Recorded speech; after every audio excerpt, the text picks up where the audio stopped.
এর আগে একদিন পটলের একটা নিরামিষ রেসিপি শেয়ার করেছি, আর সেই ভিডিওতে কিন্তু তোমরা অনেক ভালোবাসা দিয়েছো।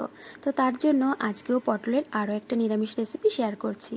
তো তার জন্য পটলগুলোকে কেমন করে কেটে নিয়েছি নিশ্চয়ই দেখে বুঝতে পেরেছো। এরপর কড়াইতে তেলের ভেতরে একটুখানি লবণ দিয়ে পটলগুলো কিন্তু হালকা লাল করে যে ভেজে নিতে হবে। তো পটলটা ভাজা হয়ে যেতে ওই তেলের ভেতরেই গোটা গরম মশলা আর একটা তেজপাতা ফোড়ন দিয়ে দিয়েছি। তো তারপর দিয়ে দিলাম কিছুটা পরিমাণে বেটে রাখা আদা। তো একটা বেটে রাখা টমেটোও দিয়ে দিয়েছি। তো এরপর দিয়ে দিলাম ধনে গুঁড়ো, জিরে গুঁড়ো, শুকনো লঙ্কার গুঁড়ো, হলুদ গুঁড়ো আর পরিমাণ মতন লবণ। সমস্ত কিছু দিয়ে খুব ভালো করে একটুখানি কষিয়ে নিয়ে দিয়ে দিলাম ছোট ছোট করে কেটে রাখা কয়েক টুকরো ক্যাপসিকাম।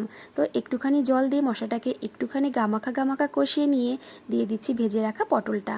তো পটল দিয়ে একটুখানি নেড়ে চেড়ে দিয়ে দিলাম একটুখানি গ্রেট করে রাখা পনির। পনির দিলে না এতে করে তরকারির টেস্ট কিন্তু দারুণ হবে। তো একটুখানি চিনি দিয়ে তারপর ঢাকা দিয়ে বেশ কিছুটা সময় রান্না করে নিয়েছিলাম। এখানে দেখো পটলগুলো একদম সুসেদ্ধ হয়ে গেছে। এবার নামানোর আগে দিয়ে দিলাম কিছুটা পরিমাণে গরম মশলা গুঁড়ো। তো গরম গরম ভাতে এই রেসিপিটা কিন্তু দারুণ।